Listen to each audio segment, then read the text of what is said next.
Who's the Boss? Won't be seen tonight, so we can bring you a very special episode of The Gen X Files. Welcome to The Gen X Files. I'm Jim. I'm Adam. And today's show is all about Tremors. Oh, baby. What a great, fun movie. Such a silly movie, but it's so good. It does the thing that, for me, makes a classic horror movie, which it concentrates on the cast rather than the monsters. Characters. And the characters are all super interesting. Yeah. They're all very unique. Plus, it's got one of my favorite things in the world, best buddies. Yeah. And what a great Two chemistry. guys just living together in a weird shack. Just such a fun movie. It's got that Stephen King thing of like really getting to know the characters before it's the fan. They don't. It kind of follows that same like Alien kind of like you don't see the monsters until way further into the movie. Yeah. And then when you do, it's just balls out like, all right, here we go. Yeah, it's like an adult game of the ground is lava. Yeah. Which is so cool. It's just there's so many neat little things about it that make it so much fun. This month we are doing 90s horror. Yeah. We did 70s horror. It's going to be good, yeah. We did 80s horror. Yeah. So now we're doing 90s. We're doing this, we're doing Scream, and we're doing Candyman. God, I haven't seen that in forever. But this opened up the 90s. 1990 was released. It was so good. And such a great movie. It feels timeless. Like, it doesn't, there's not a lot that's dating it. No. I mean, some of the trucks maybe, but like for the most part, this is something that could have taken place now. Sure, it's isolated. Cell service probably wouldn't work. They did a really good job. Well, yeah, definitely no cell service, yeah.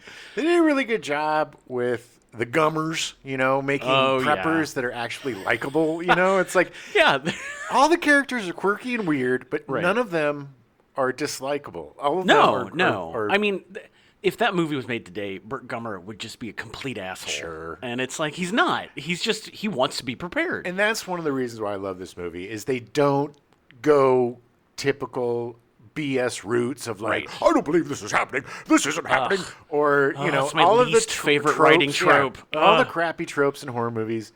It really kind of zigs when others zag, and it just is a fun ride. It's so much fun. It's been a little while since I've seen it. I do watch this more than most horror movies. It's probably been a good 10 years, maybe. Yeah. But just watching it again was so much fun. I remember distinctly with Kevin Bacon of like being like, this is so not him at all. Like, it's just so against his type. It's so good. And he's so good at it. Yeah. Just little moments, his reactions. Yeah. Everything, like, his growth. Yeah, becoming the hero, like getting to the point where it's like the beginning, they just want to run away, and then there's a lot of growing up, and and going from that stupid 5, you have to have boobs that won't quit, these eyes, and blonde hair, and a butt, and all this superficial his list, weird misogyny. that Fred Ward's like, your list is stupid, you're never gonna find it. That's Fred Ward. That is the voice of reason. He's trying to push when they meet Rhonda. They're trying to push together. And just like an organic love story. It's just everything happens so organically. Mm-hmm. And it's one of those rare B movies where everything fits together and makes it a complete cult classic. Yeah. It's just, at the end of the day, it's just so much fun. Yep. It is such a good, it has some really good scares in it. But it's so much fun. The effects hold up. The grabbers or grubbers. Graboids. The graboids. They still look fine because they were practical and they looked. No, they were all practical. The little tongue things are a little, but they still even look good. They got the goop. They got still. It's creepy. Yeah, it's like when she's in the station wagon and they're like banging against the car windows. It's gross and really creepy. Yeah, it's great. Well, let's get going. All right, take yourself back to 1990. Yeah, January 1st, the first internet companies catering to commercial users, PSINet and EUNet, began selling internet access to commercial customers in the United States and Netherlands, respectively. Yeah, just for nerds. Wasn't until January 1st, 1990. That's so weird. Because I got on the internet shortly after that. I mean, sure, AOL happened. Yeah, well, my body got online. Yeah. No, but I got on AOL shortly after that. It wasn't too long. I didn't hit the internet for years, like until the really? 90s. I was just the kinda nerd. I had a friend who was into it, and I was fascinated by it, but I didn't even really have a computer for years. It was weird, really? yeah. Oh, yeah. January 13th, Douglas Wilder becomes the first elected African-American governor as he takes office in Richmond, Virginia. Crazy that Took didn't until happen. Yeah. 1990. Crazy. January 15th, telephone service in Atlanta, St. Louis, and Detroit, including 911 service, goes down for 9 hours on Martin Luther King Day due to an AT&T software bug. Yeah, the software bug is AT&T is racist. Thank you. That's what I was definitely implying. Yes. I'm no fan. Allegedly. I'm no fan of AT&T. If you listen to the show, you know how much I loathe them. And terrible. I can't believe how happy I've been since I've divorced myself from all AT&T products. Yeah. I got my folks. I think they're heading to T-Mobile. Oh, really? Good. Because they hate AT&T too. F you, AT&T. Yeah, AT&T is bad. January 19th, Tremors is released in theaters. Graboid. It's one of those, like, I mean, and we'll talk about this, but it should have come out the year before, but unfortunately, Post pushed it back to January. And you would think in January it's like, oh, it's where they dump all the crappy movies and all that. But especially back then. Yeah. But that being said, obviously this became a cult classic for a reason. So I think, and I know we'll get into it, but I honestly believe that if they would have released it in '89 as an R-rated movie, it would have been a hit. I agree. And if they had a decent marketing plan. I agree. Yeah, well, if they had the support of the studio. Ya mother hopper! Yeah. So the concept of Tremors was originally conceived in the early 1980s when writers S.S. Wilson and Brent Maddock were working for the United States Navy as filmmakers in charge of creating educational safety videos. Sounds fun. While getting footage, the two climbed a large desert boulder and asked the question, What if there was something that wouldn't let us off of this rock? That inspired the two to start brainstorming ideas for a monster movie, which was eventually dubbed Land Sharks. Land shark. I just love the fact that they're working for the Navy and they're like, let's climb on this rock and play pretend. That sounds like so much fun. That's what I would do. Oh, yeah. But that just reminds me of the SNL sketch with Yes. Sketch. Yes. It's not a sketch. It's No, a it's a sketch. sketch. The Yes. SNL. Well, the SNL is why it eventually changed the Red title. Bull's kicking it. Yeah. But, oh, God, that was a funny sketch. It was great. Chevy Chase. It was the Ding beginning of SNL one-note joke. That was so funny. Yeah, Candygram. Well, I think you're a shark. No, and I'm flower delivery, pizza delivery, and then they'd open the door and the shark It's a would eat shark, them. and they would be eaten. Oh, simple concept. They did that like 15 times. Yes, Jaws, baby. They shared their idea to their friend Ron Underwood, who was working with National Geographic as a documentary director and used his knowledge of zoology to better develop the land sharks into creatures that could realistically exist. They did. They even explain like how it propels itself, and yeah. it seems biologically sound. I'm Yeah. not a biologist. And I'm really, really glad that they made the college student, the grad student or Yeah. whatever, not a biologist and just a seismologist. Right. Because it would have just been too easy to like, it's like, that's what I love about Bacon constantly, like, what do we do? And she's like, Why are you asking "What?" me? It's I like, don't know. Because you're smart. Yeah, well, it's compared, in To the, everybody in town, yeah. in the land of the blind, the one-eyed Yeah. grad student is queen. Yeah. They would spend the next handful of years returning the idea, but never fully fleshing it out. One of the first movies Underwood worked on was Future World in 1976 as a production assistant. That was a sequel to Westworld, wasn't Correct. it? Yeah. The film starred Blythe Danner and Peter Fonda, actors he would later direct in 2004, a TV movie called Back When We Were Grown-Ups. During the filming of Future World, one of his tasks was to babysit a young Gwyneth Paltrow while her mother, Ms. Danner, was shooting. Ugh, boy. Oh, Even boy. back then, she couldn't stop about talk. Okay, I'm just going to Nope, say that. I know what you were going to Let's say. not say that. She wasn't making candles back then, Adam. Soon after, Underwood served as the location manager on the Peter Hyams directed motion picture Capricorn 1 in 1978. Oh, that's a guilty pleasure. Oh, yeah. That's got a O.J. Simpson in it. It does. It's He's like the an faking of the astronaut. moon Yeah, landing. yeah. While working these films, Underwood was shooting short films, mostly educational films, for a production company called Bar Films. He would shoot hundreds of shorts, including Deer in the Works, a Kurt Vonnegut short story that was adapted by Brent Maddock and S.S. Wilson and starring Dennis Dugan. Nice. That's a good story. Yeah. Oh, I love Vonnegut. I miss Vonnegut. I need to reread him. God, he was one of my favorite authors. In college, my second to last year in college, because he went to the University of Iowa, like he was big in the writer's workshop there, I got to see him speak, and it was incredible. That is incredible. One of the most incredible, talks I've ever been to, because he was just so down to earth and just so, he was He's old at that hilarious. point, so he was just like, whatever. He was in Back to School. Yeah, he's with so great. Rodney Dangerfield. Rodney Dangerfield. I mean, he had a sense of humor. Yeah. God, in high school, I was in like a English class that taught a couple of his books, and I just was hooked, man. Oh, Anything I could get. Breakfast Champions is one of my favorite books. Yeah. I player piano. He's so good. He's so good. Everything. Maddock and Wilson met in 1975 while working on a short film that Maddock wrote and Wilson directed called Recorded Live. Maddock and Wilson would hit it big in 1986, writing the screenplay for Short Circuit. Number 5 is alive!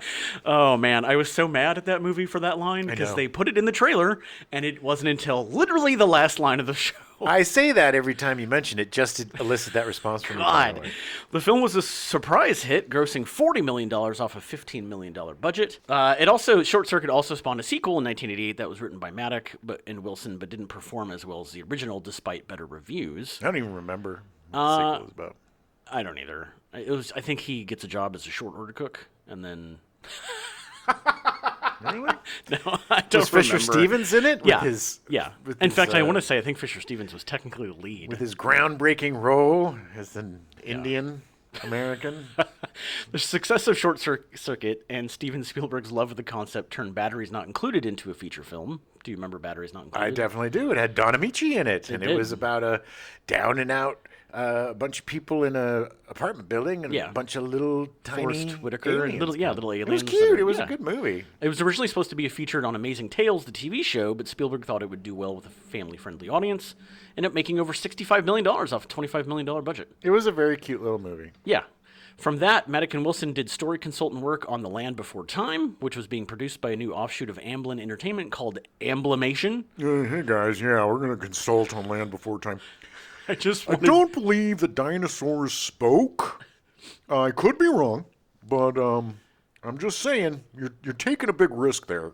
I literally included this just because I wanted to say Amblimation. Amblimation. Which I don't think really existed after this. And actually, a guest of the show, his dad wrote The Land Before Time. Who? Gus Krieger. Oh, yeah, nice. His dad wrote The Land Before Time. Well, I'll stop teasing it. Maddock and Wilson started shopping around their Land Shark script again, but opted to change the title so as to not make readers think it was about the SNL sketch of the same name. Land Shark. They changed the title to Beneath Perfection, the name of the town it's set in. Not much better. No. At the same time that Maddock and Wilson were gaining popularity for Short Circuit, Ron Underwood was also making a name for himself. He established himself as a director when his live-action stop-motion film adaptation of Beverly Cleary's The Mouse and the Motorcycle won a Peabody Award, which was followed 2 years later in 1988 by the sequel Runaway Ralph, for which he received a Daytime Emmy nomination. The Mouse and the Motorcycle is really good. Have you seen it? Yeah. So now the writers and the director they decide to go with casting. Because they need a cast, You need a cast. It's not an animated movie. It's not a big cast, but it's a cast. You're going to need it. The cast Kevin Bacon is Valentine McKee. Almost all the actors were cast through open auditions, a rare practice for studio films. There were offers, however, for the role of Valentine McKee to Bill Paxton, Matthew Modine, and Bruce Campbell, among others, before Universal cast Kevin Bacon due to his star power. All great actors, but I don't think they would have captured the character as well as Kevin Bacon. I agree. There was such an innate likability. And also, he wasn't dumb, but he wasn't smart. And you could see things working in his mind. But he was aware of that. Like, he wasn't one of those, like, I hate everything because I'm dumb. He was self-aware to the fact that, it was a very interesting... That's his relationship with Fred Ward, and that he always kind of... Because he thought Fred Ward was smarter than he was. Sure. So he just always was kind of like, okay, you know what you're doing. Because he's older. Yeah. Well, and he's like I'm going along with it because you made a good choice, good decision. Sugar daddy. Yeah. Okay. In 1982, Bacon portrayed Timothy Fenwick in Barry Levinson's film Diner, co-starring Steve Guttenberg, Daniel Stern, Mickey Rourke, Tim Daly, and Ellen Barkin. An amazing movie if you haven't seen it. I've never seen Diner. Such a great movie. We will cover it at some point. And unfortunately, probably the best thing that Barry Levinson's done. Oh, you think so? I think so. I mean, I know I know he's done. Well, he did that Tom Cruise movie with the brother. Rain 20 Man. minutes to walk. Rain Man. 20 minutes yeah. to walk. And he did his Balmer trilogy. He did get an Oscar for that. Great movie still, but still, it's like it. But Diner watch it today. Was great. Yeah. It doesn't hold up as well, in my opinion. Yeah. But Diner still does. And Diner the thing that's so great about that is you see all of these amazing actors at the beginning of their careers. Right, And it's right. like every Right. single one of those guys went on to have like, Have a pretty big great careers. career. Yeah, Yeah. And they're all so great. And it's just a fun movie about friends. It's part of his Baltimore trilogy, Right. which also includes Tin Men about selling aluminum siding. Okay. With Dreyfus. And then there was a third one that I can't remember. But I love Barry Levinson. But if you haven't seen Diner, excellent, excellent movie. So Bacon's portrayal of Timothy Fenwick made an impression on critics and audiences, and he parlayed that into the lead role in Footloose, which made him a superstar. Yeah? Yeah, it was huge. I just want to dance. You turn him into John Travolta. Yes, Travolta was originally supposed to have a part. Oh, my favorite part of Footloose is when he has his anger dance in the barn. Oh yeah, the well placed like rod where he jumps up and he's doing like the acrobatic circles. Like Hey, it's man, great. he was It's mad. great.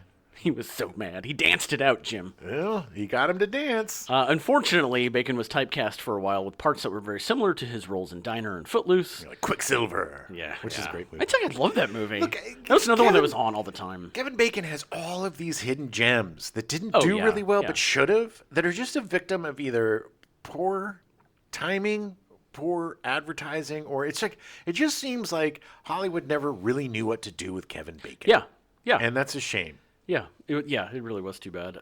Due to being typecast, he started rejecting these parts and sought out as many against type parts as he could. This included She's Having a Baby in 1988 and The Big Picture in 1989. Have you seen The Big Picture? Oh, yeah. Oh, Oh, yeah. my God. That is one of my favorite. That's one of the Kevin reasons I Bacon wanted to come to Hollywood was Yeah. The Big Picture. It did a good job of. It really did a good job of portraying independent film and Yeah, the predatory studio system. At the time of filming, during the spring of 1989, Kevin Bacon's wife, Kira Sedgwick, was in her third trimester of pregnancy with the couple's first child, what they would later name Travis. Yes, they were thanked in the credits. Yeah, well, they were. Both Travis and Travis is like in his 40s now, 30s. 30s. Yeah.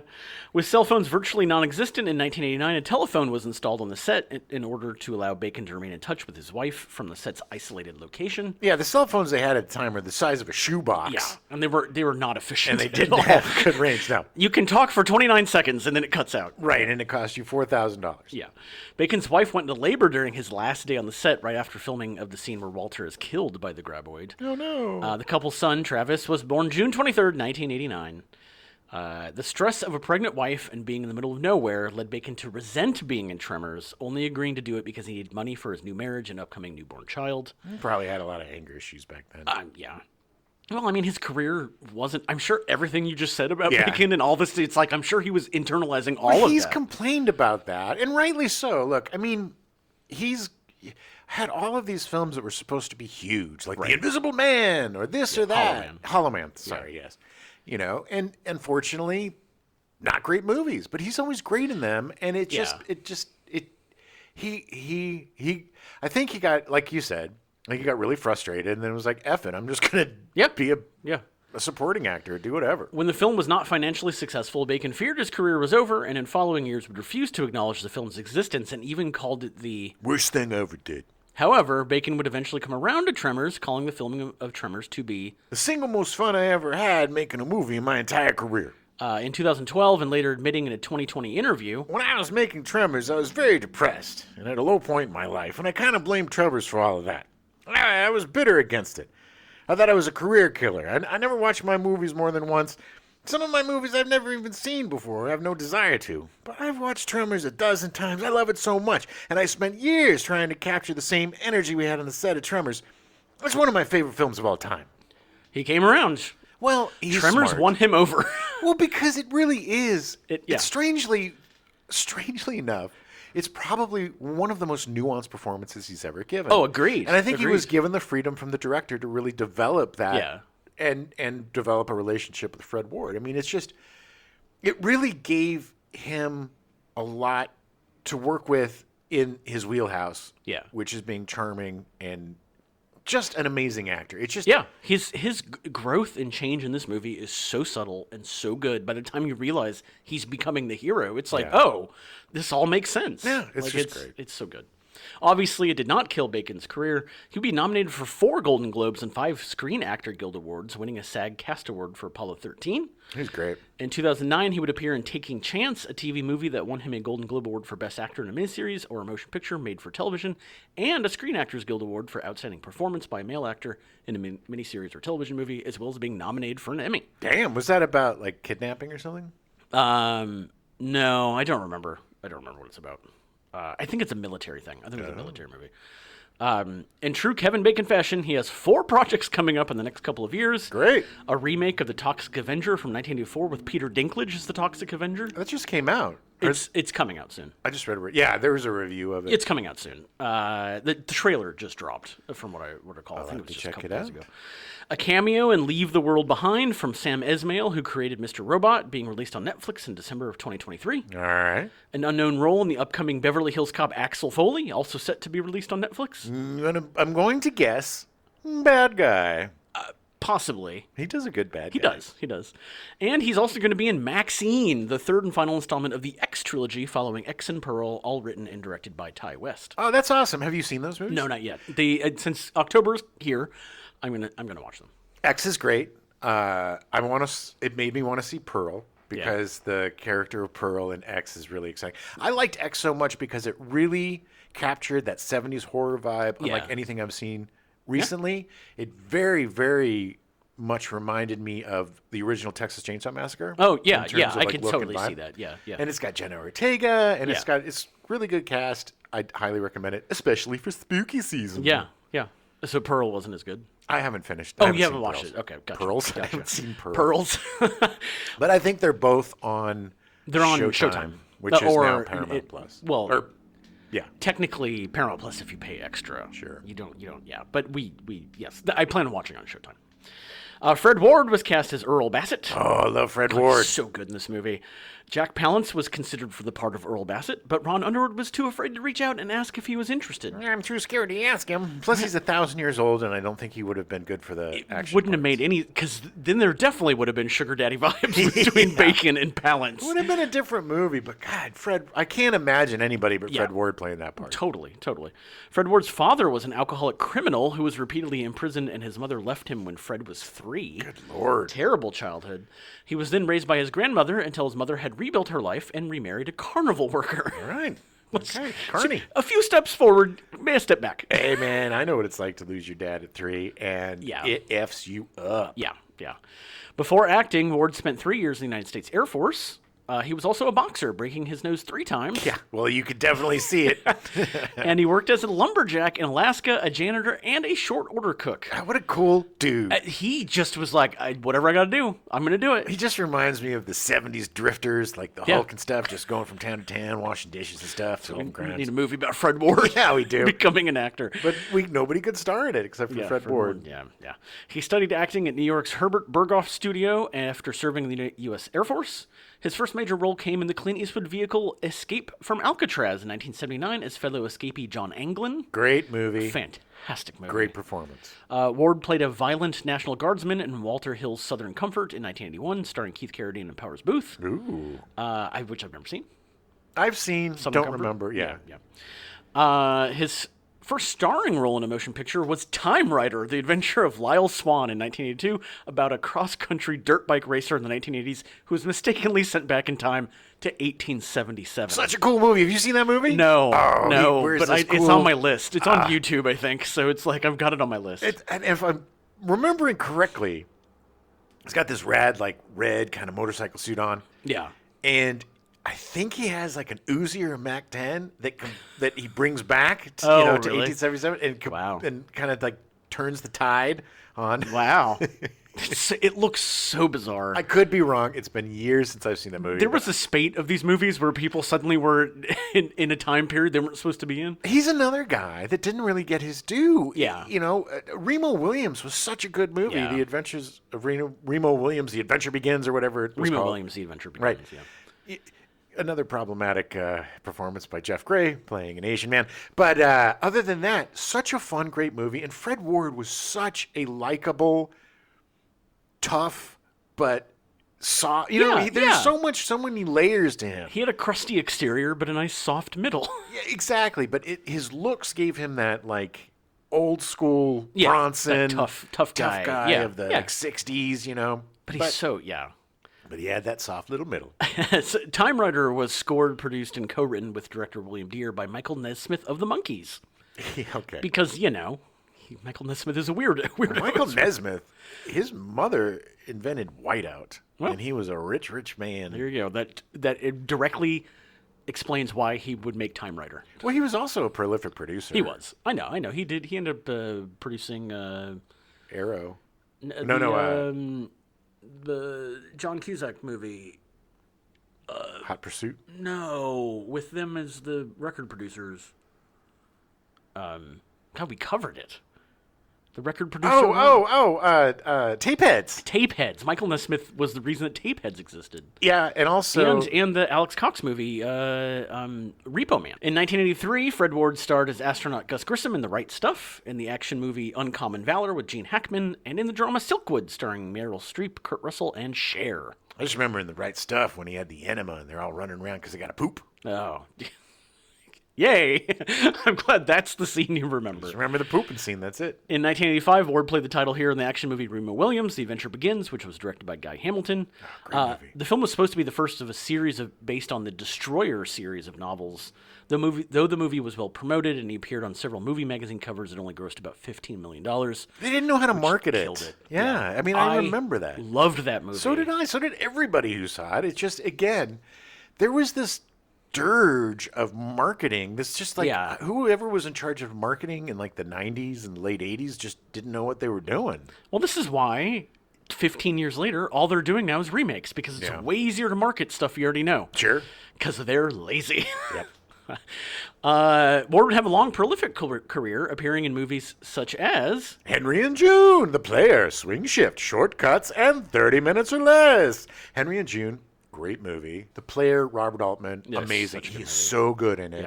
Yeah. Swing Shift, all right. Yeah. That's very good. Shortcuts, again, Robert Altman, amazing movie. Yeah. Shortcuts is based on a bunch of Raymond Carver short stories. And he does this story. It's he and Huey Lewis and a couple other guys. And they're on a fishing trip. And they find this body, but then they decide like they don't want to ruin their fishing trip. Yeah. It was just really weird. And then the repercussions afterwards. Ann Archer plays his wife. Yeah. It was one of if you haven't seen Shortcuts, definitely check it out. The Player too. It's great. Yeah, Robert Altman. This is when he was at his prime. Like he was so exactly. Good. And there's no other filmmaker like Altman. He loves noise. Yeah. He has all the extras actually talking. There's just like you can put your attention anywhere. It's just a very realistic. He's fantastic. Unbelievable way of filmmaking. Yeah.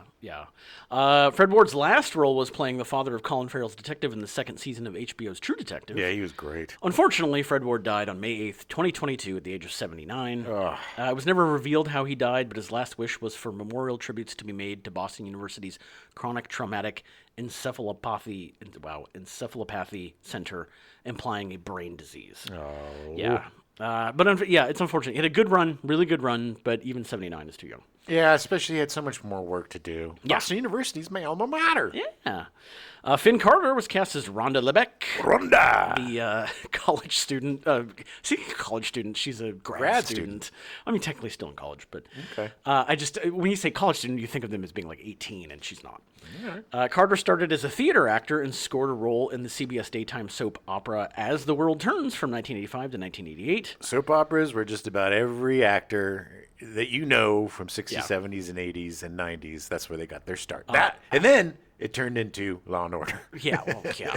As the World Turns was my mother's favorite soap opera, so I'm sure I probably saw her in this. Well, sure. And also, like, a lot of soap operas shoot in New York, and same thing with Law and Order, and then all these theater actors. Yeah, right. That's how they pay their bills. Yeah, it's like, hey, I'm just going to go do a stint on the, whatever. It's so crazy. It's money. For the scene in which Rhonda had to get out of her jeans to escape the graboid about to eat her, Finn Carter intentionally didn't rehearse the scene.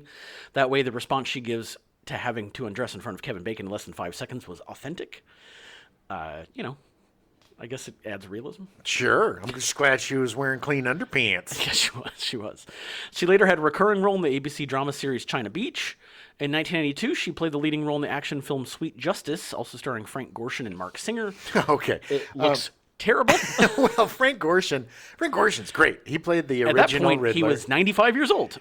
Probably not as good. Mark Singer, he was the Beastmaster. And that's somebody else. You want to talk about somebody that should have had a bigger career? Mark Singer? Yeah. Yeah, he was good as the Beastmaster.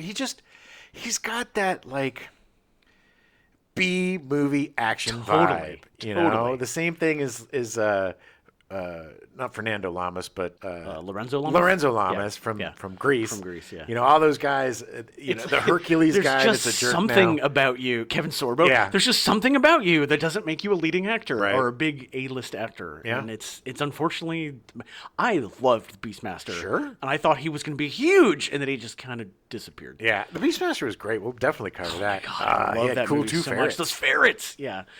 In 1986, she had a supporting part in Rob Reiner's drama Ghosts of Mississippi. The following year, she guest starred on Law and Order, Murder, she wrote. Diagnosis, Murder. ER, The Outer Limits. NYPD Blue, Chicago Hope. Judging Amy, Strong Medicine, and CSI Crime Scene Investigation. Unfortunately, Carter has fallen on some hard times in recent years, getting arrested in Las Vegas in 2019 for a stolen car and 14 counts of possessing a credit card without the cardholder's consent. Oh, no. Both charges are felonies. Prosecutors had 90 days to file a criminal complaint. Carter was released from custody by a justice of the peace with the promise to return for an October court date despite not having a permanent address. Oh, no. And that's all I could find. I have no idea what happened. I don't know if she showed up at court, if she was charged, or if her alleged substance abuse got the better of her. Oh. This was a while ago, so I mean, there should be something, Yeah. but all the research I did, I could not find out if she actually is in prison now or what. I hope not. That stuff just breaks my heart. You know, the sister from that 70s show, or the sister from Different Stroke. A lot of sisters. Yeah. SAG needs to do something to help these people. Something, set up some sort of something, foundation or something. Yeah, there was a Facebook comment on an article that sounded like it was somebody that knew her, but I didn't want to include it because it's Facebook, Right. so I don't know if they knew her or not. Sure. But it just, especially with this, it makes me so sad because I had forgotten how much I liked her in Yeah. this movie, and it's like, oh man, she was so charming and like worked so well with Kevin Bacon and Fred Ward, and like she was so good in this, and it just makes me sad. Too bad they didn't. If they would have brought her back for some of the sequels, maybe she would have been. She should have. I mean, you know. But speaking of the sequels, Michael Gross was cast as Burt Gummer. I love Michael Gross. Oh my God, he's so good in this movie. I just love. My favorite is when he gets so mad and Reba McEntire's like pull him down. It's like, come on, man. It's like, no, you're the hippie dad from Family Ties. No, he's just like, I'm gonna take a pipe bomb and I'm gonna walk out and just blow them all up. She's like, Jesus, honey. She's like, good Lord, dear. Good Lord, dear. Oh, it's so good. Gross came to fame playing Stephen Keaton on the sitcom Family Ties for 171 episodes over 7 years. That was a juggernaut with Michael J. Huge. Fox, Justine Bateman.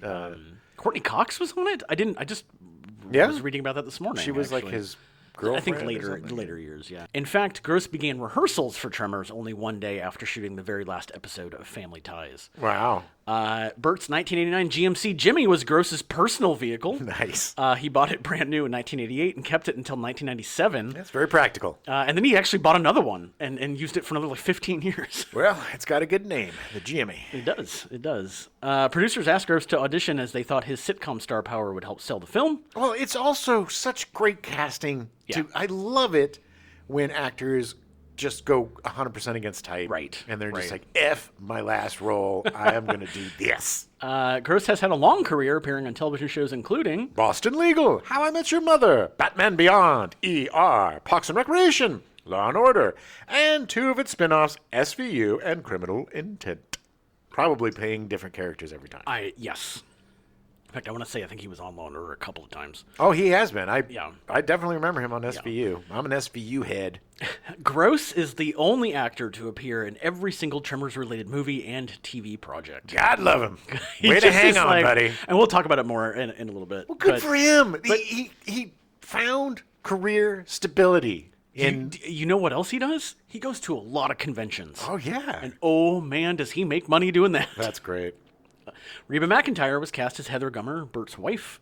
The director said he was uninterested when Reba McEntire asked to audition for the film, saying he had grown tired of seeing celebrities trying to become actors, even if they cannot act, and that it was gimmicky casting. Ooh.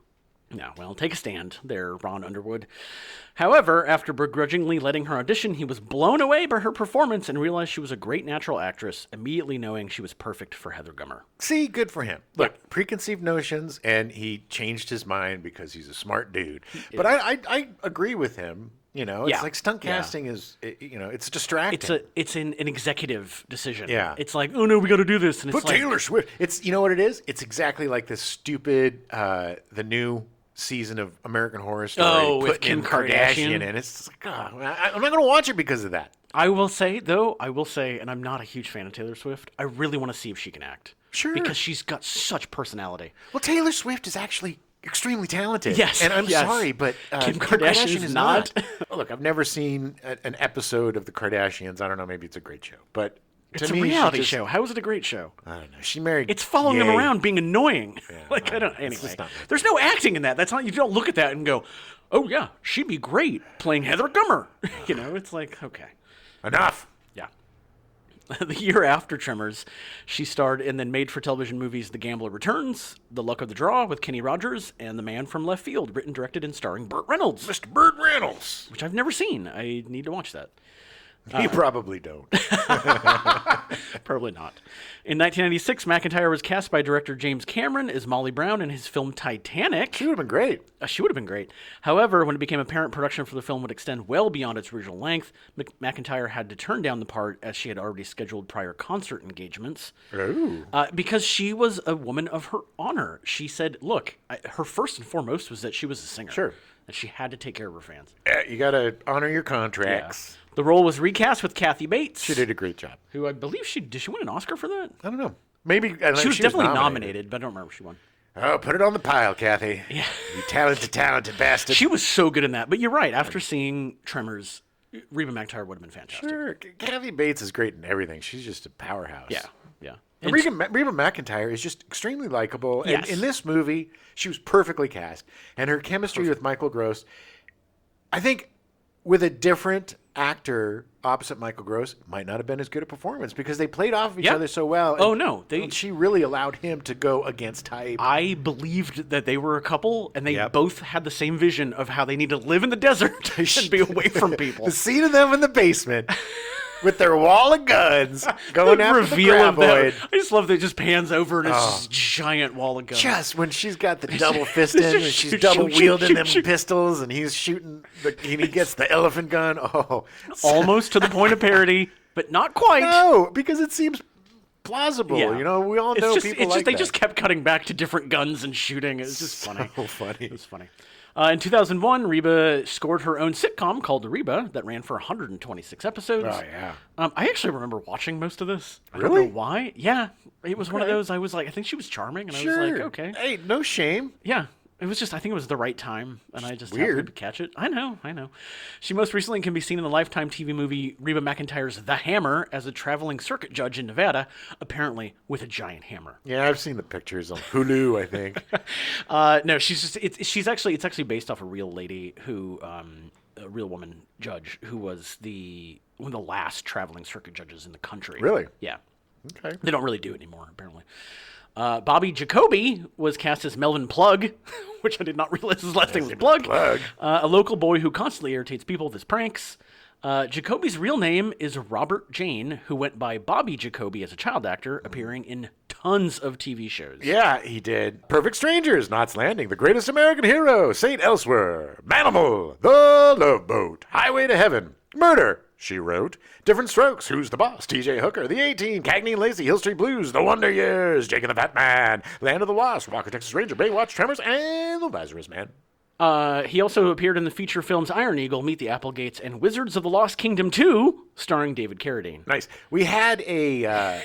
He is definitely not his brother, Billy Jane, who we thought was... Jim was like, he's the kid from Just One of the Guys, which is a great movie. Yeah. The little brother from Just One of the Guys. Yeah. So I had to look it up, and it turns out, no, he's not. his brother is Billy Jane, who also changed his name when he Weird. turned 18. Yeah.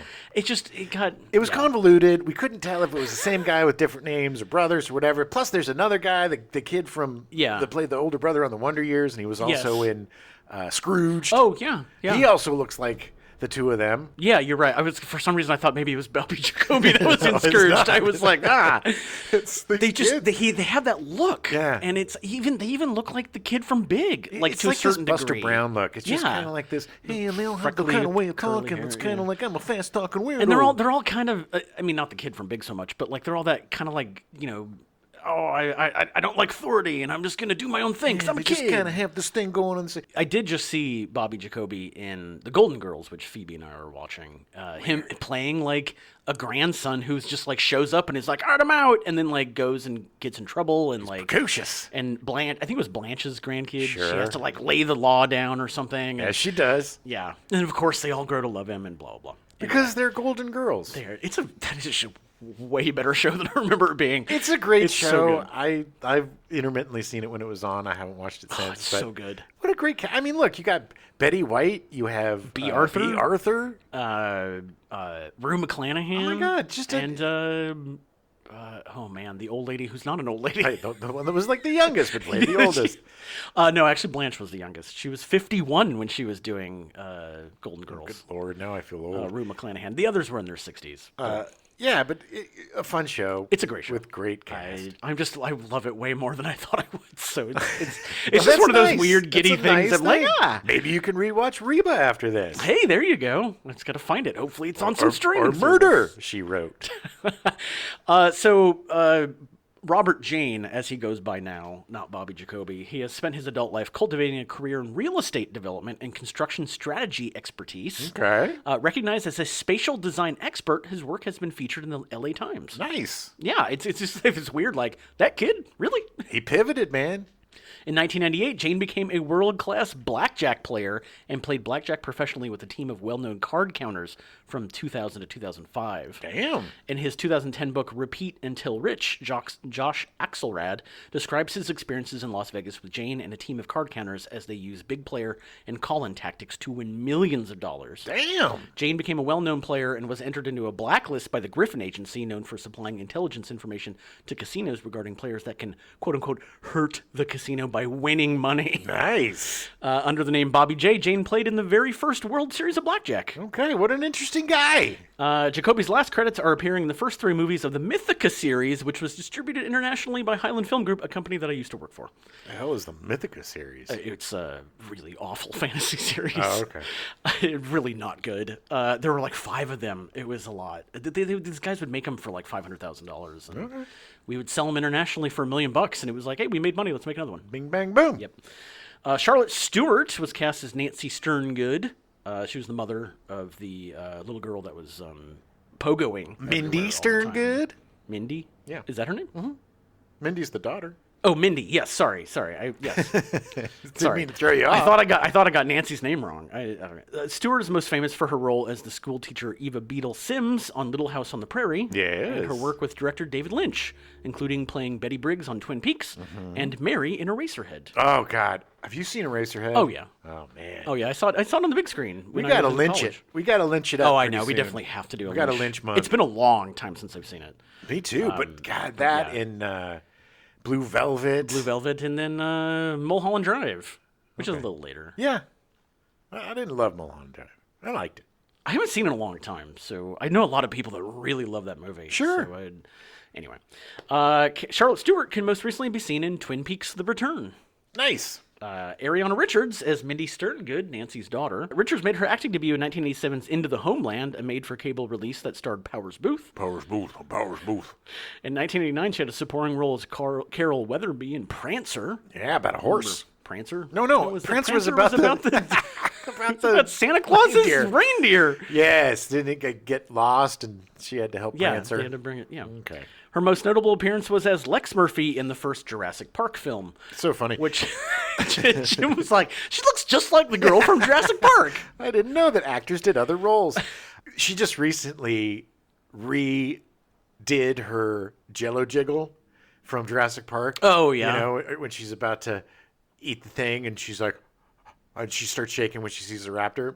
She did like a side-by-side comparison Oh, really? as an older person. Oh, It nice. was really great. It was really funny. She has a good sense of humor. She's been featured in other films such as Angus, where she played a high school cheerleader. She also appeared on television episodes of The Golden Girls, Empty Nest, and Boy Meets World. Ooh, you'll have to let me know when you run into her on the Golden Girls. I'm excited. She's really good. In addition to acting in movies, Richards appeared in the 1997 music video Brick by Ben Folds 5, portraying a high school student having an abortion. I really like Ben Folds 5. Oh my God, they were so good. Also, just really quickly, Angus is a really great movie, Yes, too. And yes. if you have a chance, it's a sleeper. Check that out. Such a good movie. She stopped acting after appearing in Tremors 3, Back to Perfection, but expressed interest in wanting to come back to acting in a 2006 interview. She would appear in the TV film Battle Dogs in 2013, starring Dennis Haysbert, Henry Hudson, and Bill Duke. Okay, good cast. And unfortunately, she has not acted since. Oh, well, maybe she'll come back. She's really good. I mean, here she's much younger, but she was great in Jurassic Park. Yeah. She's a good actor. Tony Gennaro was cast as Miguel. Oh, yeah. The one character in this movie that always forgets in the movie. Well, he's very subtle, and he's just kind of there. yeah, he's just there. He survives, doesn't he? I think so. Yeah. I think he makes it. Gennaro is a character actor who appeared in La Bamba in the Milagro Beanfield War before Tremors. He was so good in the Milagro Beanfield War. Yep. Since Tremors, he worked with Ron Underwood a number of times in Hearts and Minds in 1993, Speechless in 1994, and Mighty Joe Young in 1997. Oh, Mighty Joe Young. Yeah, well, we'll talk about that.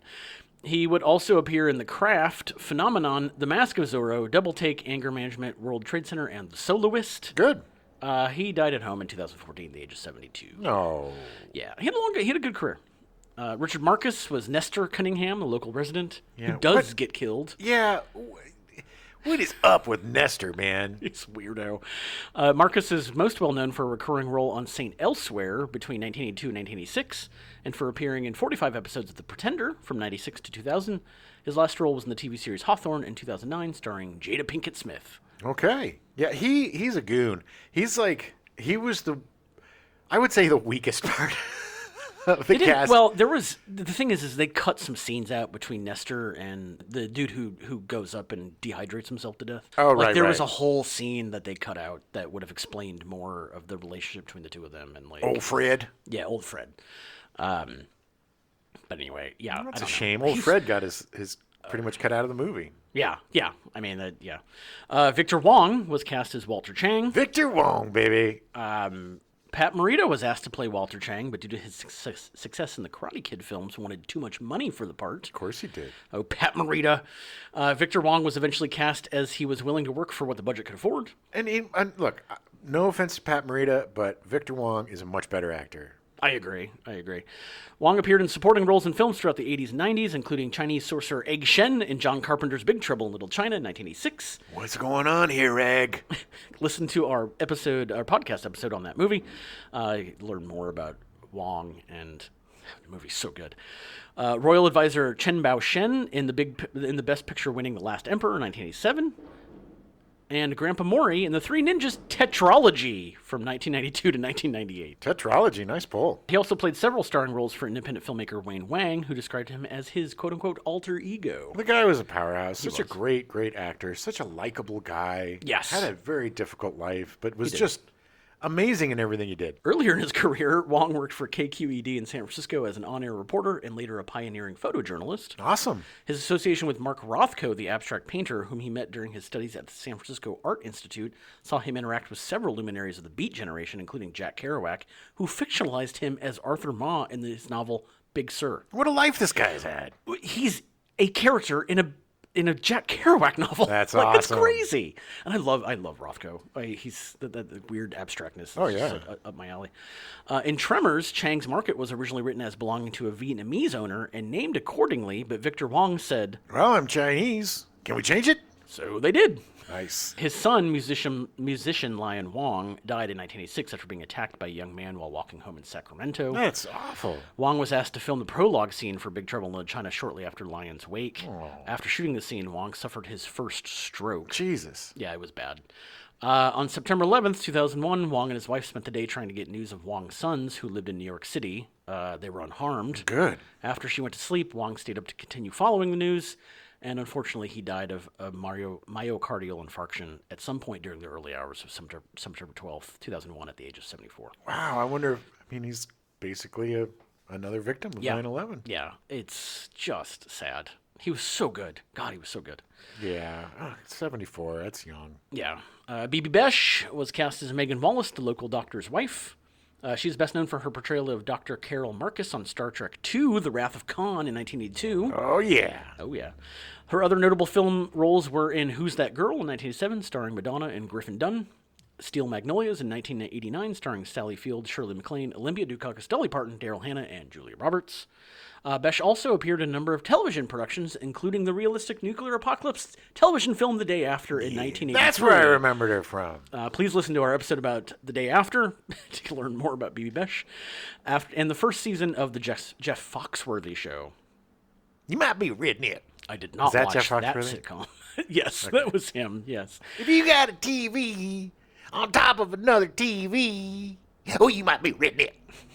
In Tremors, the scene where the car is being swallowed into the soil was originally supposed to be longer, with Bibi Besh kicking out the front window, climbing on the hood, and then getting submerged in the sand, which is actually what Jim suggested. Yeah. Why doesn't she just get out? Yes. However, the effect that was used to suck the car in wouldn't work properly, and there was no more nighttime to shoot the remainder of the scene. It still works. They just cut it down. Yeah. Besh received 2 Primetime Emmy Award nominations in 1992 for Outstanding Supporting Actress in a Miniseries or Special in Doing Time on Maple Drive. Okay. Yep. And in 1993 for Outstanding Guest Actress in a Drama Series in Northern Exposure. Yes, I remember her from that too. She's so good. Yeah. Unfortunately, she died of breast cancer on September 7th, 1996, at 54 years old. Oh my God, that is so young. Awful. Conrad Bachman was cast as Dr. Jim Wallace, the town's doctor. Bachman guested on many TV shows. The Many Loves of Dobie Gillis, The Rogues, Mannix, Mod Squad, Mission Impossible, Van Dyke and Company playing Gerald Ford, Spender's Pilots, The Rockford Files, Eight is Enough, Starsky and Hutch, Little House on the Prairie, Charlie's Angels, Lou Grant, Tales of the Golden Monkey, St. Elsewhere, Dallas, Highway to Heaven, Murder, She Wrote, Dynasty, Scarecrow and Mr. King, and Hunter. Scarecrow Mr. King. It's a very different movie. Yeah. Very different show. He's appeared in over 400 commercials and was Bing Crosby's stunt double in the 1966 remake of Stagecoach. That's so cool. And this is where I learned that there was a remake of Stagecoach starring Bing Crosby. Yeah. Not as good. What? In the 1995 film Outbreak, he played the governor of California. He most recently can be seen in The Wedding Pack 2, The Baby Pack. Such a good movie. If you haven't seen, I don't even know what that is. I think it's a Netflix original thing or something. Well, good for him for But still acting. He's still working. Yeah. Good Lord. I mean, he seemed old back then. Yeah. Sunshine Parker was cast as Edgar Deems. He typically played minor roles as either a bum or an old codger/geezer stock character. Like Edward Deems. Edgar Deems. Edgar Deems. Yeah. He's got that beard, man. Yeah. He's got that crazy old coot beard. He's got a coot beard. He appeared as 3 different characters on Bonanza, 5 different characters on Little House on the Prairie, and 3 different characters on Aftermash. Ooh, Aftermash, the greatest show on TV. He was the hobo in Pee-wee's Big Adventure. They sit on the edge of the train car and sing songs together. He's so good. He also played Emmett, the long-bearded landowner, in the Patrick Swayze action movie Roadhouse. Pain don't hurt. One of his last appearances was in The Adventures of Briscoe County Jr. in 1993. Such an underrated show starring Bruce Campbell. Such a good show. He died of pneumonia at the age of 71 in 1999. Ugh. Yeah. So the creatures for Tremors were designed by Amalgamated Dynamics. Amalgamated Dynamics. Sounds like a robot. Sounds like it came straight out of T2. Yeah, it's like Boston Dynamics. Is that the one that makes all those Yeah, crazy robots? yeah. Robots? Robots. The full-scale graboid seen after being dug up by Val was cast in lightweight foam. It was placed in a trench and buried and dug up again to achieve the desired used effect. Look great. Just a little bit about Amalgamated Dynamics. They were founded in 1988. Tremors was only the second movie they ever made effects for. God, that's crazy. Yeah, it's big. Notable work includes Death Becomes Her, for which they won an Academy Award for Best Visual Effects. So cool. Like, for Such the a great time, movie. Oh my God, such a good movie. Bruce Willis and Goldie Hawn and Meryl Streep. Yeah. Such a fun, Such a weird, dark great- movie. But like the shots with her, they She's blow the hole into the middle of her and she's staring just looking through it. It's like, meh. It was for the time. It was groundbreaking. It was great, yeah. Oh, the Really? falling down the stairs God, and breaking everything and like, oh, such a departure for both Streep and Goldie Hawn. Yeah. Yeah. And a really understated good performance by Bruce Willis. It's so good. I mean, we'll that he's definitely, a really good actor. Yeah. Oh, he was so understated in that movie. If you haven't seen it, definitely check that movie good. out. They also did the effects for Starship Troopers, which was also nominated for an Oscar. Excellent effects. And the practical creature effects seen in the Alien franchise from Alien 3 and on. Great. They're great. They did great work. In 2013, Amalgamated Dynamics successfully ran a Kickstarter campaign to fund their independent horror movie titled Harbinger Down. The film was released in August 2015 and features exclusively practical creature effects. Cool. I've never seen it. I would like to see it. Yeah, I would too. That's the one thing I do miss is even though some of them were goofy, practical effects just really add to the real. Yeah. It's like if these were all CG things, it wouldn't have been as effective. You watch later Tremors movies to see how ineffective it is. Ineffective. So they didn't keep doing the Tremors. I don't think so. I'm pretty sure when it went to direct to video, they started making. It was cheaper at that time to do CG. Sure, but. The impetus for the project Harbinger Down began when ADI, Amalgamated Dynamics, were frustrated that their practical effects for the Thing prequel, which tried to follow closely to the ones featured in the original 1982 film, had been mostly digitally replaced with computer-generated imagery by order of the studio. Yeah, that's bullshit. Incorrect choice. A horribly incorrect choice, because that's another thing where that movie... The practical effects in the original Thing still hold up today. Yes. They're still scary and spooky and gross. And the fact that you hired a special effects company that's like, we want to do that and better, and then they're like, nah, we're just going to cover everything with CGI. Arguably the best creature effects company working today. Yeah. And they said, this is why that movie didn't do well. No, agreed. It didn't feel real. Hey, guys. Hey, it's Bob. Bob, the executive. Did you work on the Thing? I did. I consulted. I just came in as an effects consultant. I don't really know anything about effects, but I was like, why do you need practical effects? Just make it, just make it in, But Bob, you realize that they had already done all the practical effects. You just covered them with CGI. That's what I like to do. I like to come in and cover good stuff with crap. It's basically an executive's job description. I think I hear your kid knocking on the window of your car. Which one? I think it's the middle child. He's trouble. Yeah. All right. Well, thanks for stopping by. Yeah, anytime.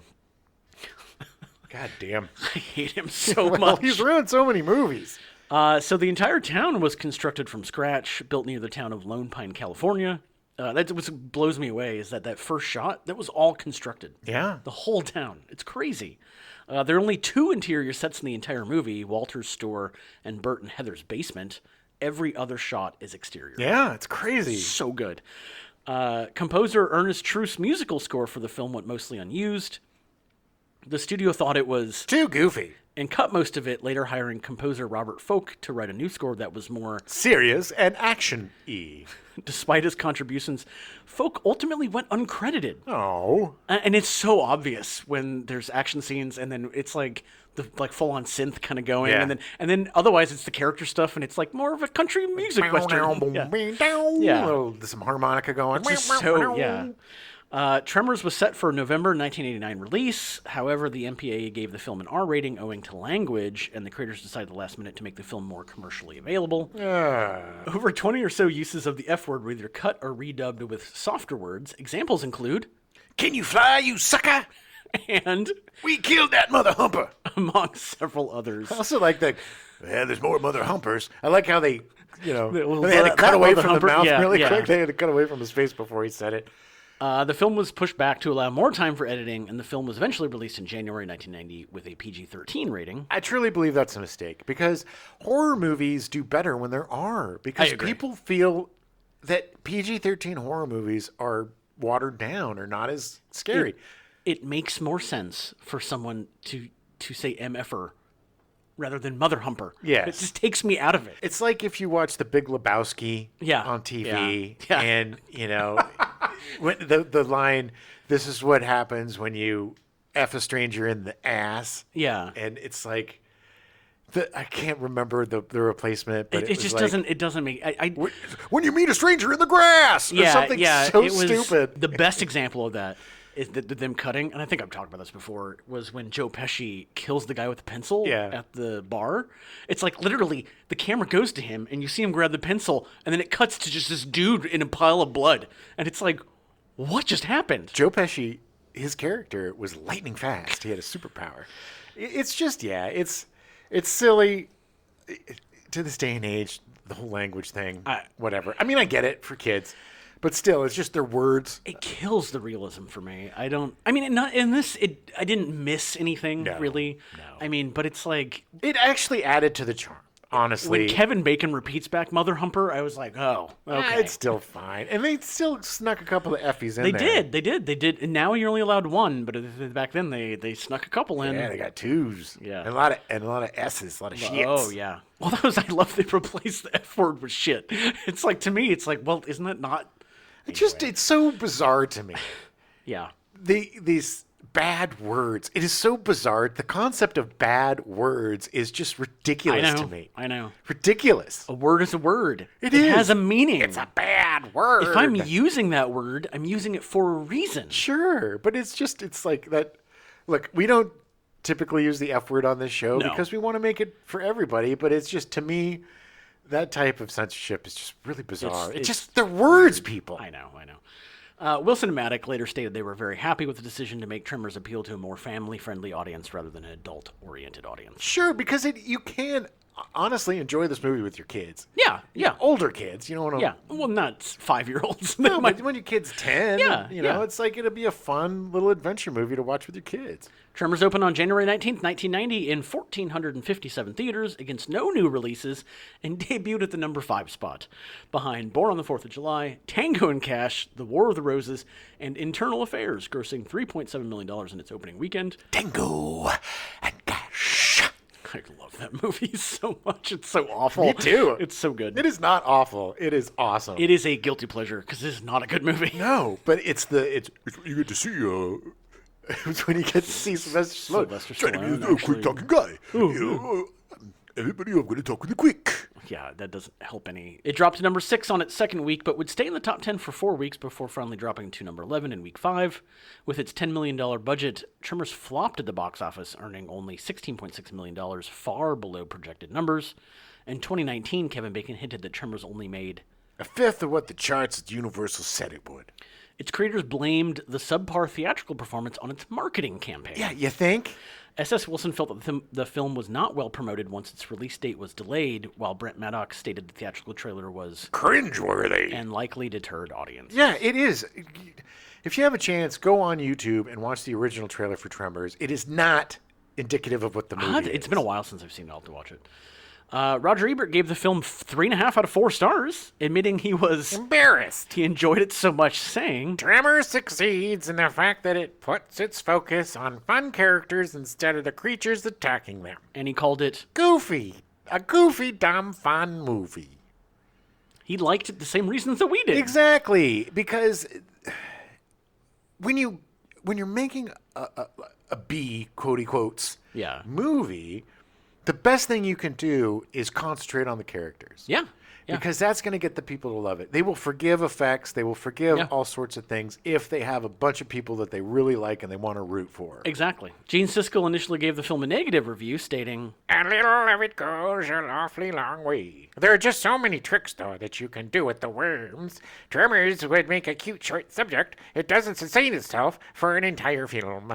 However, in a rare change of heart for Siskel, he later reevaluated the film 2 years later, saying, "This picture has grown on me. I think it is worth a second viewing. There is a spirit of good fun there. Tremors is one of the B movies to get the formula right. I highly recommend it." Well, good for him. Good for him for the one realizing, thing. Look, I make a lot of fun of them. I have a love-hate relationship with those boys, but I will give them credit because both of them would revisit films and be like, it's a much better thing than I initially thought it was. I love that Tremors not only won over Gene Siskel, but also Kevin Bacon, yes, who was in the movie. Like, it's one of those movies. The more you watch it, the more you love it. You can't not like the movie. While only a modest hit at the box office, Tremors wanted to become a massive hit on home video purchases, rentals, and television, becoming one of the most rented films of 1990. Oh, yeah, I worked in a video store at that time, and everybody was wanting Tremors. Because of this, it gained a very large cult following over the years. Tremors debuted on VHS on April 1st, 1990, on Laserdisc on April 16th, 1996. Greatest format ever. Which was my 18th birthday, and on DVD on April 28th, 1998, with a Blu-ray on November 9th, 2010, and then more 4K Blu-rays, and then they just keep doing more and more of them. Good. They keep selling. I had the Laserdisc. No problem. The eventual success of this film on home video is what inspired Billy Crystal to hire Ron Underwood to direct his next film, the even more successful City Slickers in 1991. Well, anything was going to be more successful than... I know. Yeah, but City Slickers isn't a better movie. It's fine. I mean, it's a good midlife crisis movie of guys that are 10 years younger than either of us. Yeah, that's so sad. Crystal, who was also a producer on that film, wanted frequent collaborator Rob Reiner to direct it, but Reiner passed and suggested Underwood, who was a possible directorial candidate at the time because of his work on Tremors. Yeah, I don't want to do it. I'm too busy trying to get cigarettes out of every place in the world. Crystal viewed the movie and enjoyed it so much, he immediately approved Underwood to direct City Slickers. This is also the irony that he couldn't ask Jack Palance to be in Tremors because he was scared of him, and then eventually directed him in City Slickers. Oh my God. Okay. You were thinking of a different I was movie, thinking of weren't you? Donald Pleasance. I wasn't thinking of Jack Palance. I thought when you said Jack Palance, I thought Donald Pleasance, which I thought was a bizarre. Jack Palance would have been great as Still a little too old. and also not as charming or likable. Like he Not as likable at all. No, he's got a very Yeah. way Well, that about was him. you did Tango and Cash. Yes. Cash. I mean, and don't get me wrong, Jack Palance is great. Loved him. MFer was doing one-handed push-ups at the don't- Oscars at like 80. I don't think he would have been better as Earl. No. by Fred any means. Ward owned that part. Owned it. Yeah. Underwood would eventually direct Mighty Joe Young with incredibly advanced special effects, but cost $90 million to make and made back about $50 million at the box office. Yeah, starring Charlize Theron in one of her first starring movies. And Although that technology they used did eventually, Peter Jackson cribbed all of it and used it for King Kong. After failures of The Adventures of Pluto Nash in 2002, good Lord. and In the Mix starring Usher in 2005, Okay. Underwood found his groove with TV. Yeah, he did. He has directed episodes of Monk, Boston Legal, Reaper, The Secret Life of the American Teenager, Ugly Betty, Eli Stone, Drop Dead Diva, Heroes, Castle, Burn Notice, Desperate Housewives, Once Upon a Time, Scandal, Grey's Anatomy, Nashville, Agents of S.H.I.E.L.D., Hawaii Five-0, The Good Fight, MacGyver, Magnum P.I., the bad one, Fear of the Walking Dead, and Evil. Yeah, Oh, great shows. It's also the new MacGyver, too, so I mean, it's not... I don't but yeah. care about MacGyver. It ain't no Magnum P.I. Yeah, well. But Evil is a great show. A good friend of ours, Marty Matulis, plays the monsters on Evil. Yeah. He's also in one of the Star Wars shows as a pirate. Yeah, Mandalorian. Mandalorian. He played some guy, Zoosh or Cops. Or I don't Neil remember his name. They didn't. He wasn't in it enough. Gloop. But he has a figure and a like a Lego ship. And he does go to conventions as well. Yeah, way to go, Marty. Him and Michael Gross hang out together. That'd at be awesome. conventions. I hope so. If you're hanging out with Michael Gross, Marty, give us a call. Give us an update. That would be amazing. Due to the success of the Tremors home video, a bunch of direct-to-video movies were made. A sequel, Tremors 2 Aftershocks, was released in 1996. Fred Ward and Michael Gross came back, with Earl being hired to hunt graboids in Mexico. Nice, because it's cheaper to film there. I've never seen Tremors 2. I did. The movie introduces a new graboid type called Shriekers. Yeah. It was directed by S.S. Wilson and written by Wilson and Maddock. The second sequel, Tremors 3, Back to Perfection, was released in 2001. Michael Gross, Charlotte Stewart, Ariana Richards, Tony Gennaro, and Robert Jane reprised their roles from the first film. I saw that. I think this was the last I saw that one one either. that I saw. Because I was a huge, still am a huge Tremors fan, so I was going to give the sequels a shot. Sure. The film introduces a new graboid mutation known as ass blasters, which are propelled into flight by combustible flatulence. All right. Oh, jump in the shark. Jump in the shark with your fart monsters. Stalked by an albino sterile graboid known as El Blanco. Okay. It's up to Bert and the townsfolk to save their town. The movie was actually directed by Brent Maddock. Brent Maddock and S.S. Wilson and Ron Underwood created a production company called Stampede Entertainment. So they did a bunch of these and a bunch of other stuff. I'm pretty sure there was a Tremors marathon that I watched, and I've seen. Oh, I think yeah. I've seen all of these. Yeah. In 2003, the franchise spawned a television show called Tremors the Series. The show aired in 2003 on the Sci-Fi Channel, but was canceled after one season. The episodes were actually aired out of chronological order, making it very confusing to watch. Wait, was Michael Gross in the show? Yes. Nice. It's a sequel to Tremors 3, starring Michael Gross and Dean Norris. Nice. Dean Norris, of all people. Well, Dean Norris yeah. did a lot of work He before did. Breaking Bad. He did. And a lot of work since. It was created by the original creative team of Maddock, Wilson, and Underwood. The next film was a prequel, Tremors 4, The Legend Begins, in 2004. Yeah, it's a Western. I did see this one. Set in 1889, it depicts the town of Rejection, which is the location that would later be renamed Perfection. It stars Michael Gross as Hiram Gummer, the great-grandfather of the character Burt Gummer. Yes, it does. It was written by Scott Buck, who has written for 6 Feet Under, Rome, Showtime's Dexter, Everybody Loves Raymond, Coach, Inhumans, The Oblongs, and Iron Fist. and it was also directed by S.S. Wilson. I thought it was really funny that this guy who wrote for 6 Feet Under wrote Tremors 4. I know, in Rome, and Dexter. Dexter. I mean, Yeah. Coach. Coach, People seem to enjoy Everybody Loves Raymond. I don't think I've ever seen an episode of the show. It's fine. It's Oblongs. Very Oblongs funny. is really funny. It's very, very dark. Yeah. Following an 11-year gap, Tremors 5 Bloodlines was released in 2015. Oh, that was a dark 11 years, man, with no Tremor movies.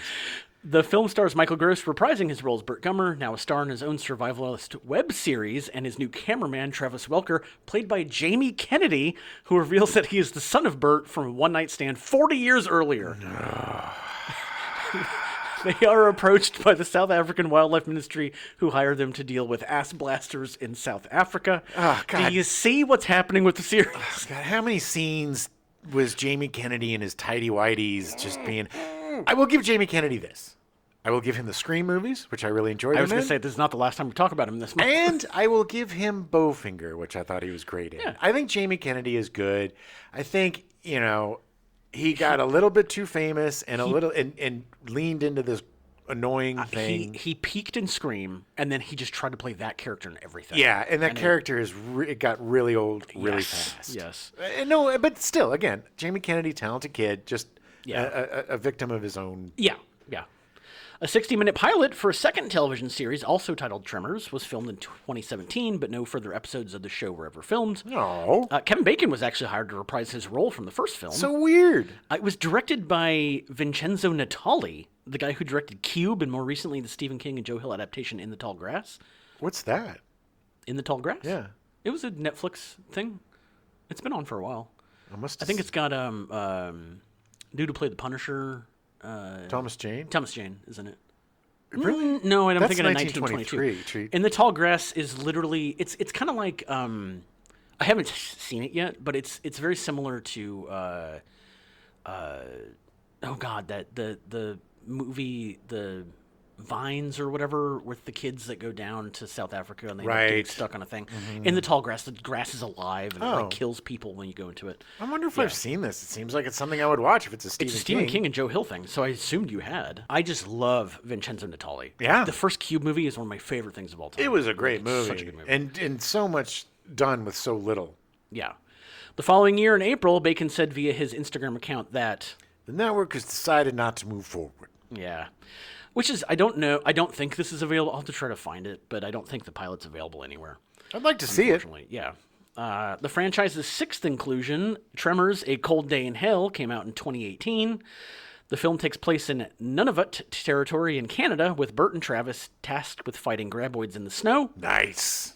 Obviously, Michael Gross and Jamie Kennedy come back. The dream team. Another direct-to-video sequel, Tremors Shrieker Island, was released in October 2020. Michael Gross returns along with a new face, John Heder. From Napoleon Dynamite? Yep. Okay, I'm down. I like John Hader. It takes place on Dark Island with Travis's mother from the one-night stand learning about graboids and studying them on the island. John Heder, I think, is like his assistant or something, because Jamie Kennedy did not come back. But Was Jamie Kennedy too big for it now? he wasn't as big of a star as John Heder. But spoiler, Burt Gummer finally dies at the end of this. No! Yeah. No, that's like killing off Luke Skywalker. But The 5th, 6th, and 7th movies had no involvement from the original creative team of Maddock, Wilson, and Underwood, as Universal wanted complete creative control of the film. So it's not canon. Despite dying at the end of the 7th movie, Michael Gross hasn't ruled out another sequel. He said, The door is still open for an 8th Tremors. It may seem unlikely by what people saw on screen, but it is possible. There could be an 8th, and if there were, and if it were an interesting story, I would be up for it because Bert is always a great deal of fun. It would depend on his physicality, how much they want me to do. If it's another 2 years, I'll be 75 years old. So I will continue to hope and pray that I stay in shape to do what is asked of me. If it is asked of me. Michael Gross seems like the nicest man alive. Well, he's the father gets of Michael P. his Keaton. fans, Yeah. man. Like, he gets his fans. Like, he has just had so much fun playing, because it gets so ridiculous by the end. And then the last movie was released straight to Netflix. Oh, wow. So it's on Netflix. Oh, I gotta check it out. Shrieker Island. I want to see it. I might have watched it. Because Tremors has always been a guilty pleasure of mine. Yeah. I've always liked the movies. I've watched the movies. I love the original. There's none of them capture it at all. No. I think the reason why it was so successful, or cult wise, Yeah. after the debacle of not release. marketing it correctly, Theatrical release, yeah. is because it harkens back to so many things of being a child, especially the whole floor is lava concept. Yeah, where you yeah. can't step on the ground, and you have these creatures that are impenetrable. There's just and they're believable, and you could see this happening. They get smarter as Yep. the movie goes. Like, Well, they've been it's- around for millions of years. I mean, or they're aliens. well, we don't know. If you haven't seen Tremors, watch it. You're gonna love It's it. so much fun. And it's also something that you can watch with anybody. Yeah. Your parents, your kids. It's not gratuitous. It's not No. super bloody. I mean, there's bloody, gross parts to it. Yeah, there's definitely some grossness There's to some it. language to it, but it's just a charming, fun film about a group of weirdos who get trapped in the middle of nowhere in this crap little town by giant sandworms. My absolute favorite, like you said at the beginning, Stephen King does this a lot, where it's just a group of characters that suddenly have to deal with something. Oh, yeah. And they have to they can't get away, they have to figure out how to deal with it. And a great opening shot of Kevin Bacon taking a pee. The opening Off of is the him taking a cliff, pee off the of a cliff where they end up shooting the Yeah. graboid out into the Exactly, lake. foreshadowing. Can you fly, Mother Humper? Yeah, Mother Humpo. But Oh, yeah, it's such a good movie. Highly recommend it. great way to pop off our 90s horror month. This one's great. I think this would be, strangely enough, I think this would be a fun double feature with Alien. I agree. I totally agree. I think maybe watch Alien first. Yes. And then Tremors afterwards, because it's going to be a lot more fun. Tremors is when you start open up that fifth beer. Yes. It's like you're or like, that yeah. blunt comes out. Yeah. If you're so inclined. But yeah, I mean, again, just really fun, likable performances. Just a movie that's breezy and fun, and it's going to entertain you and take you on a ride that you want to go on. That you're going to want to go on, and you're going to want all of these. I was so bummed. Spoiler alert: when Walter died.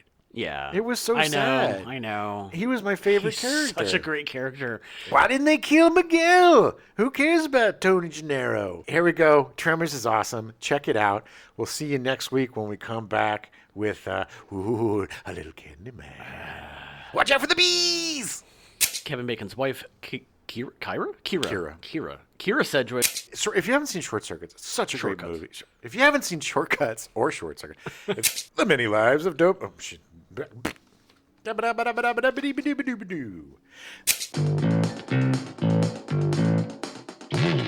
We now return you to your regularly scheduled program, Garfield and Friends, already in progress.